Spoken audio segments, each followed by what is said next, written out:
Hello, everybody. Welcome back. I have just recently got back from vacation. It was an incredible time. We went and saw a lot of really cool things, had some great experiences. But I'm not here today to talk about the Ark or the St. Louis Arch or any of the other really cool things I saw. But there was one experience that I thought warranted an episode, so that is what we're going to talk about today. Welcome back to another show where I'm Gavin Waples and you are part of the shift. So the experience I'd like to talk about is, believe it or not, a gas station, which I think some of you may have heard of, and it's called Buc-ee's. Now, when we were on vacation, there were a lot of gas stations we had to stop at in order to, just keep driving. That's not supposed to... I know what's wrong with it. Ain't got no gas in it. But this gas station in particular was one Riley had said we absolutely must stop at because she had been to one before last time she was down south. And we kind of brushed it off for like, it's a gas station, how much of an important stop could this be? Oh, ye of little faith. Now we pull up to this gas station and the first thing that you notice is 120 gas pumps lined all up like it's an enormous truck stop. And we're not in a very big city. So immediately this is striking. We're like, this is huge. I cannot believe this place exists. But the size of it was only the beginning. So we pulled in and we walked into the gas station and it is like an entire store. I'm not talking like a typical convenience store. They had merch, they had hunting gear, they had cups, they had an entire section in the middle of the store. They were live chopping brisket and pulled pork and making fudge, and an entire deli off to the other side, making food at 8:30 at night. And we didn't know this till later, but apparently Buc-ee's is a 24/7 store. So this is happening all the time. But the most striking thing about Buc-ee's, and this is something that they are famous for, if you've ever been to a Buc-ee's, you'll know, is their bathrooms. Typically, I would say a clean bathroom is the number one reason I consistently stop at a gas station. Either that or the prices. But Buc-ee's took cleanliness to an entire another level. Their bathrooms were so clean and so pristine. I don't think the Taj Mahal has bathrooms like this. I am talking spotless. I don't want to get into too gory detail, but it has been said before that if you had to poop in any bathroom on the world, you would want to do it in a Buc-ee's bathroom. Now, you can laugh and say whatever, but until you've been, you can't knock it because it is amazing. Buc-ee's is famous for having the world's cleanest gas station bathroom and possibly just the cleanest bathrooms in general. But the cleanliness doesn't stop in the restroom. It is everywhere. And not just cleanliness, but an excellence in every factor. Now, reminder, we got here at 8:30 at night, and this is a 24/7 store. The bathroom was spotless. We went and got slushies at the slushie machine, and 2 minutes after we walked away, a worker came out and cleaned up whatever miniature spillage it was. And now it's us. It's not a lot of spillage. They immediately went and cleaned it up.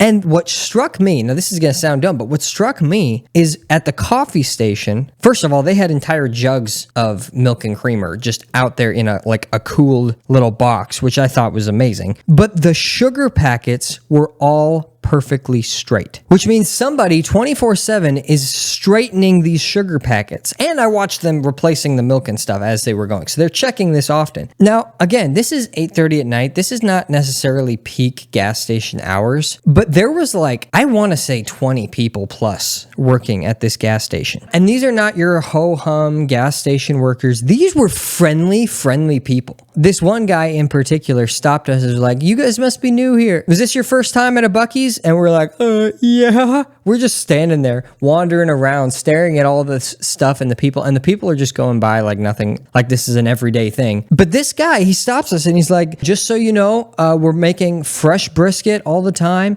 And if you want, you can sample some of our fudge, and we're famous for our beef jerky. You can sample that too, find out which one you like." And he just loved being there. He just loved working at his job. He took pride in his work. And that was the general atmosphere we got at this Buc-ee's, was these people had a pride in the excellence of their work. Let's be clear, they get paid very, very well to do it. Just to clean their bathrooms, you get $20 an hour. Now that's pretty good. That's pretty good. Hey, that's a pretty good deal. And I think minimum wage there, just for being a desk clerk, is like $17 an hour. So that's That's pretty good. So you kind of can get the picture. This place was immaculate. It takes gas stations to a transcendent level. Like, it's not even just a gas station anymore. It's a Buc-ee's. It's a whole different thing. Now, the other place we went to, and this is going to seem like a weird way to connect them, but I promise it'll make sense, was Keith Moore's church, Faith Life Church in Branson, Missouri. We pulled in. We'd never been there before, obviously. Immediately as we pull in, a go-kart comes and follows us through the parking lot and is ready to pick us up and take us to the front door, which isn't even a far walk, but it did that. And this other particular lady, apparently a regular at the church, rides with us. We get in this thing and she's immediately talking to mom is sitting by her. And she's having a conversation like she's just any person that's been there for forever. So as soon as you step on the campus, you're greeted. But then before you even get to the door, there was 3 people that greeted us. And one of them was the campus pastor. Then after you get through the door, there's like 3 more people and they just want to know about you and they want to know where you're from. And I think we were asked, where are y'all from, like 12 times before the end of the service. Like, everybody wanted to talk to us, especially the people in leadership. They wanted a way to connect. They were like, hey, have you ever been here before? Where are you from? Oh, I have family over here. And, oh, have you been here yet? And so like, oh, check out our word supply counter. There's tons of free content over there for you to grow yourself in the word. Again, this is all before we ever got to our seats. And then we go to get to our seats and an usher's like, hey, where would you like to sit? And we're like, well, front row if we can. He's like, I think I can do that. We're like, we've never been to this church before. And the front row was apparently reserved, but they got a second row, like right in front of the pulpit. We'd never been here before. They don't know us. They're just service minded. They're excellence minded. Everyone there was dressed to the nines, suit and tie, all the goods, all the good stuff. They were styling. Styling my dude. And not just the old people, like old to young, on all levels. And again, you may be asking yourself, what similarities does a gas station and a church from a well-known minister have in common? The answer to that is excellence. There's so much excellence out there going on. Excellence is not exactly a topic that is frequently talked about in Christianity, but in my point of view, excellence is one of the most important things for a Christian to adapt. This is a scripture that I came across when I was in the younger teenage years, but it really shaped the way my attitude was towards a lot of things. It's in Colossians 3:23-24. It says, whatever you do, work at it with all your heart, as working for the Lord, not for human masters, since you know that you will receive an inheritance from the Lord as a reward. It is the Lord Christ you are serving. What that's saying is, do everything in your life like you're doing it for God, not just for a person. And that is an attitude of excellence. It's funny because I was telling my family this after we went to Buc-ee's. This was before we even went to Keith Moore's church. I had thought that I had preached a little message on this, and I think it was during a youth group. Whatever your calling is, whatever God has you doing, whether you're running a business or teaching a school or being a pastor or literally having the cleanest bathrooms at a gas station, excellence is a way you can show Christ. Only excellence can glorify the Lord. Think about the people in your life that you hold in high esteem, the people that you look up to. They are all people that are successful, that are prosperous, seem to do well for themselves, that people like. You never want to go after the people that are drug addicts or homeless in the streets or treat people like they're slaves. Those aren't the people you look up to because they don't have admirable attributes. But if we're Christians, if we're called to draw people to Christ, we should want to be the best at everything. Not meant in a way to put other people down, but to show that Christ is king, and a king has the best. This is true through and through the whole Bible. Just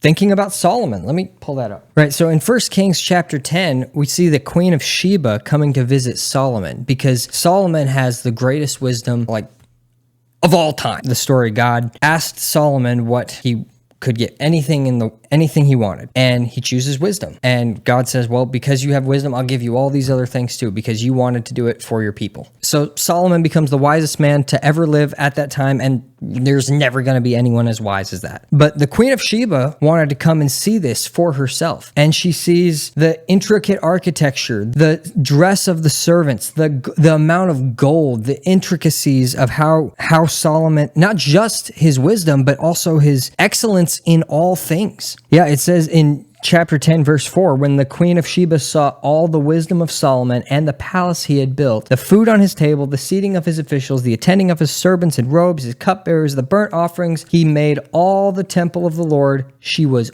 overwhelmed. It was the kind of excellence she said she had to come and see to believe. And then she makes massive donations to him and to the nation of Israel. This is someone who came for the excellence she had heard of a man and then ended up giving to the cause of the Lord. So excellence is not just to say that I'm better than you. It's to say my God is better than anything else. And it's a sign to other people that you serve the greatest power in the universe, and it will draw people to you. And when they're drawn to you, you can draw them to Christ. And I think the reason that we have fallen so far from excellence as Christians is largely due to the mentality around greasy grace. Not grace as God intends, but grace as the way man has portrayed it in these last several years, in that you can do whatever you want and you can live the way you want to, and as long as you profess Christ as Lord, that God's going to cover you and you're going to do well. That's not the way the Bible portrays things. You might make it out of hell, but you're not going to have a prosperous life. And because of that, many people have gone after what they call prosperity preachers, or name it, claim it, or whatever they call it, because they see excellence in their life and they see prosperity in their life and they don't see it in theirs. So, well, I can't be wrong. I can't be wrong. So they need to be wrong in some way.